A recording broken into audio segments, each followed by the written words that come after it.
Hey guys, welcome back to Andy's Dinosaur Reviews, and today we have some more brand new Mattel figures to take a look at, and in fact it is the second round of the Snap Squad Attitudes figures.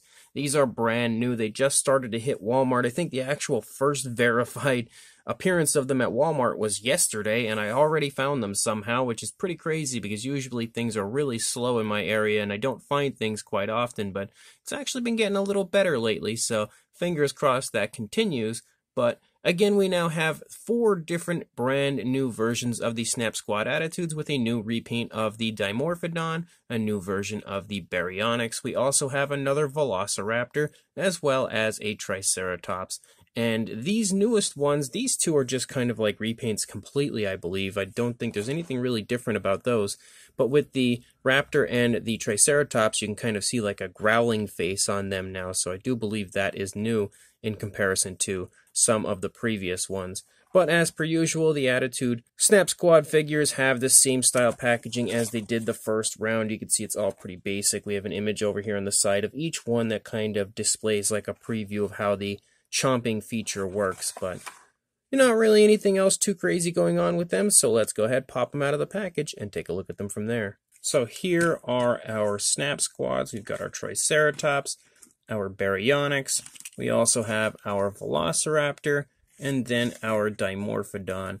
So we have 2 that are in a bipedal position, 2 in a quadrupedal position, and all 4 seem to stand perfectly. And that's one thing that's always impressed me about the Snap Squads is how nicely balanced they are. Like, for how large their heads are and how top-heavy they look like they should be, they actually stand really well, which really blows my mind continuously. But again, these 4 Snap Squads definitely look to be pretty fun. I think I really like that Baryonyx more than any of the previous Baryonyx, but overall, they honestly all look like some pretty decently done Snap Squads, so let's go ahead and jump straight to a closer look right now. So starting with the Dimorphodon, again, the Dimorphodon appears to be the exact same figure as the first round. There doesn't seem to be anything different. We even have that look of kind of disappointment in the face with the eyes, how they're kind of squinted, and he's just giving you that look like, why did you say that?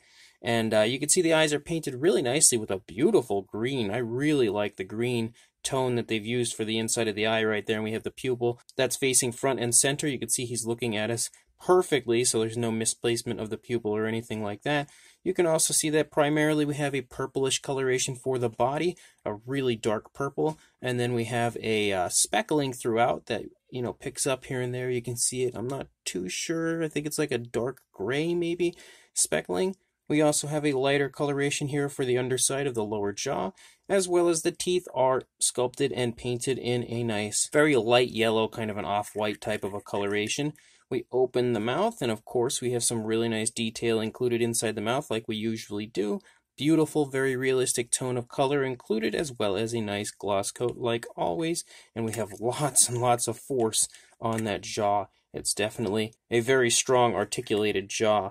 And then when we come up here to the back, you can see that we have like a bluish green coloration up here that kind of splotches in the mid area of the head, and then we have that same deal down here in the back of the pterosaur, and we also have that same color in the skin flap areas of the wing. And I think honestly it might be the most appealing looking version of a Dimorphodon from the Snap Squads. I know we only have 2 so far, but I really think I like this one a little better than the previous one. We also have this coloration, that light color of the lower jaw that runs down throughout the entire underside of the pterosaur, which looks really cool. Of course, we don't have nail paint or anything like that, but that's kind of to be expected. We've never had that really to begin with, except for maybe on a few of the theropods, but usually the quadrupedal figures just get skipped when it comes to nail paint. But honestly, again, a really nice looking Snap Squad Dimorphodon. We don't really need to go over the sculpt or anything, as we have done that in the past in the previous review, but I definitely like that one. And then same deal for the Baryonyx, as we have reviewed the Baryonyx in the past, but we have new coloration for this one, and I think this might be the most appealing version of a Baryonyx yet. I really like how this one's painted in the face. First of all, we have this really nice brownish coloration up here on the top of the head that runs down here into the side of the face, but then we have this really nice green, and it seems like the green has been kind of been applied maybe with a wash, because you can kind of see like alternate variation of color between the scales, like there's alternate coloration in there, and it looks really cool. It helps to give it a much more realistic appearance as far as the way that paint application is applied. and it's a really appealing looking green. I definitely really quite like that. The eyes are painted with a really nice orange tone, and then we have a very large black pupil, and you can quite clearly see a nice gloss coat applied to it as we kind of move it around. You can see it's shining beautifully due to the light right there. We have another off-white used for the teeth, and then when we open the mouth, I think it's actually the same tone of color potentially used on the Dimorphodon on the inside of the mouth of this Baryonyx. You can see all of the teeth are painted perfectly. There's no sloppiness that I can see. Really nice and precise paintwork. And then you also have a beautiful gloss coat used on the inside of the mouth as well. And then on the lower jaw, we have another area of kind of like a light gray. So we have some alternate variation of color, which is something that's quite common with these figures. We usually have an alternate tone of color for the lower jaw. And then moving down here into the back of the dinosaur, you can see another area of that brown kind of splotching along the spinal column, as well as a speckling that shows up throughout the course of the green color of this dinosaur. We do have painted nails on the feet of this one with a really nice glossy black or a dark brown. It's kind of hard to tell. And we also have a little bit of that, off-white that runs down here, or that light gray on the underside of the Baryonyx. Nothing else going on with this one as far as the coloration goes, but that is a really appealing looking version of the Snap Squad Baryonyx. Definitely my favorite version of that dinosaur. And then we have two that do have some slight alterations to the sculpt compared to the previous versions, which would be the Raptor is obviously the first one, and you can see that we have this very nice growling look on him, and I guess this is why we call these ones the attitude versions, because they're really grumpy, and he looks exactly that, very, very grumpy. You can see even the eyebrow area is kind of like pushed down into the eye to continue to give it that even grumpier look. The eye is painted with a nice yellow and given a nice black pupil. And we have a really nice tone of color used for the majority of the body with like a variation of like an orangish kind of a color. And there are just tons and tons of speckles throughout the course of this raptor. You can see the speckles are very abundant everywhere on this raptor. You can also see that the detailing in general is beautifully done. Really nice, very vibrant scale detail throughout the course of this entire figure. We can even see the teeth in there again due to that kind of growling look for our raptor. The teeth are showing quite nicely, and it's on both sides. It's not like it's, stuck on one side. We see them on both sides as far as the teeth showing. You can see the nostrils sculpted really nicely right there. So overall, that head sculpt is really nicely done. We also have some brown stripes here on the back of the head. Once we open the mouth, you can see the teeth are sculpted again and painted really nicely. Very precise paintwork. No sloppiness that I can see anywhere as far as that goes. And just like with the others, we have a really nice gloss coat added to the inside of the mouth. You can even see it along the gum line right there.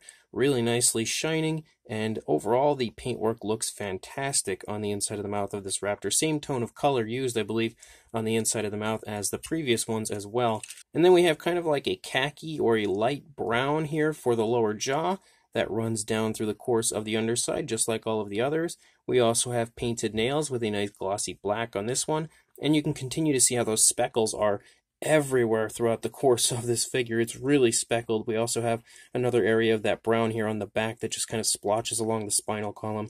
I'd imagine the body is probably the same sculpt as all of the previous raptors, but the only difference would be the head. But really, really nice looking Velociraptor Snap Squad. And then we have the final member of the group, which is the Triceratops, again with a newly sculpted head, giving that grumpy, growling type of a look that we saw on the Velociraptor. And just like with the previous Triceratops, the detailing looks really nice. You have some beautiful scale detail that pops very nicely throughout the course of course, not only the head, you can see it popping really nicely here on the back, but it has a really nice, very highly detailed head to the Triceratops. You can also see that the horns are painted really nicely with a gray.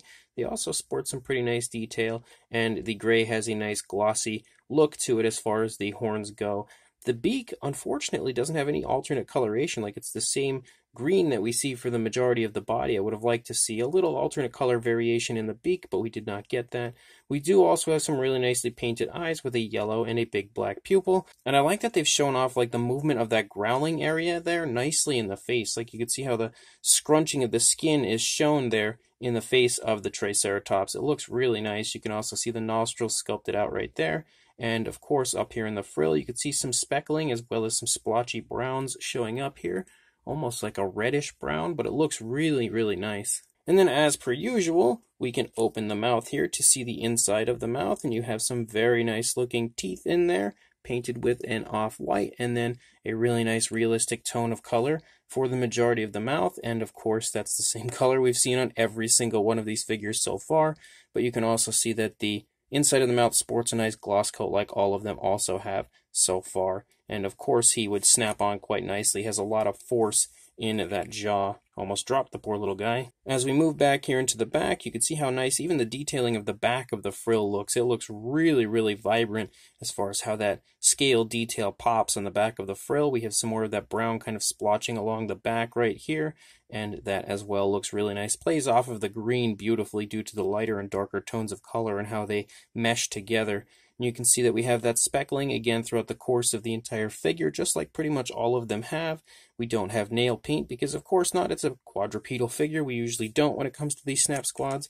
And we don't have any alternate variation of color for the lower jaw or the underside, which is quite surprising. That's not something that you often see.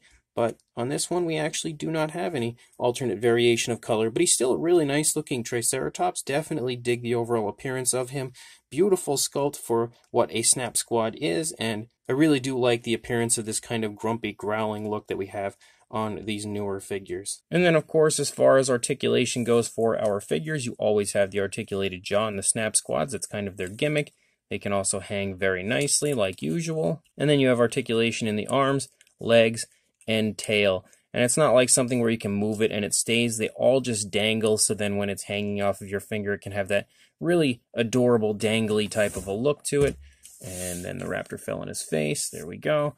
Of course, the Dimorphodon is the exact same figure as before. So we have the articulated jaw and then the articulation in the wings as well as the legs. And then the tail can also move back and forth. Again, for that dangling feature that once you hang it on your fingers, it does exactly that. We also have the exact same articulation for the Triceratops, the jaw, both legs, and the tail, and then can also hang quite nicely as they all do. And the final one, now that I knocked the raptor over, is the Baryonyx. Same deal, jaw, legs, arms, and tail, and also can hang very nicely. They all have a very powerful bite force to them to hang on very nicely to whatever it is exactly that you hang them on. Now the Baryonyx doesn't want to stand after I just got done talking about how well they stand earlier, and now he wants to be a jerk and not stand for me. There we go. I don't know why he was giving me such a hard time, but actually let's put them all kind of in a row right here so we can bring a tape measure in and get a measurement. Now the raptor doesn't want to stand either. What is wrong with these guys?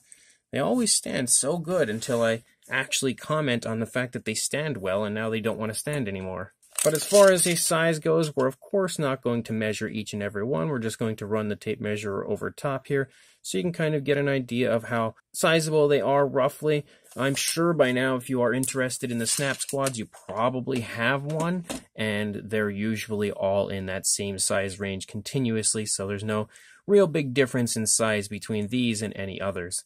As far as a size comparison goes, there is Mr. Papo T-Rex, the Attack Pack Colovosaurus, and Robert Muldoon from the Mattel Jurassic World toy line in comparison to our snap squads. Get the Attack Pack Colovosaurus back there a little further. But you can see again, as far as a size goes, they sport a pretty fun size. Nothing large by any means, but they're not super tiny. They're not as small as like the minis or anything go. But hopefully in comparison to these figures, you'll already probably know what the size is from previous snap squads, but if not, then hopefully these figures here can help you out. So we have yet another round of snap squads now, and this is, I have no idea how many waves into this line we are now with snap squads, but I've really enjoyed the snap squads, and we have a plethora of them already from Mattel, and it is nice to see that they are still giving us new figures. Once in a while we get a new species, but we also have at least some minor difference between some newer ones and older ones, like the alterations to the Triceratops and Velociraptor here with that kind of growling look. Like, I'm okay with them continuing to release the same species every once in a while. I hope we still get new ones as far as the species go, but as long as they kind of alter them a little bit so that it's not just straight up repaints each and every time, they'll still continue to, I guess, kind of feel fresh and fun. They've also kind of rejuvenated the Snap Squad line with the new versions of the Attitude Snap Squads, which is something that we didn't have prior. This is, I think, the second wave of the Attitude Snap Squad, so it is pretty nice that they have put a little effort into kind of creating something a little different compared to the previous versions and something a little bit newer, and again, kind of trying to keep the Snap Squads fresh a little bit. But we have a really nice Baryonyx this time. I love the sculpt, of course, of the Baryonyx, but I really love the paint job of this one. Probably, I would say, my favorite version of the Baryonyx from Mattel so far. Really, really nice looking tones of color on that one. And then we have the Dimorphodon, which I'm kind of having a tough time deciding if I like this one the best or the previous one. We have only had 2 of the Dimorphodons so far, so it's not like some of the others like the Raptors and stuff where we've had tons of them and you have a lot of different ones to choose from. You only have 2 of the Dimorphodon, but I really like the fact that they have included a pterosaur finally in the line. Hopefully we'll get a pteranodon or something at some point. But it's a really nice looking version, really nice coloration, again, very appealing to the eye. And then we have the Raptor, and I think the Raptor might honestly be one of my favorites as well as far as the Raptor versions go, because I really love the tones of color used, and I also like that adorable grumpy growling look that it has on its face. So the Raptor is definitely a very nice addition to my collection and a nice addition to the Snap Squad line. And the Triceratops also might be one of my favorites, so this is a pretty impressive wave of Snap Squads because they're all really quite nice if you ask me. I really love the tones of color used on the Triceratops as well, and of course that kind of grumpy growling look is also very adorable. So as a whole, this is a really nice wave of Snap Squads, and I certainly do recommend picking them up if you are a fan of the Snap Squad line. This is definitely a wave that I don't think should be missed if you like these type of figures. So make sure you head to your local Walmart, as that's where I found mine, and hopefully they should be showing up soon, if not there already. And make sure you like, comment, and subscribe, and I will see you in the next review. Thanks for watching.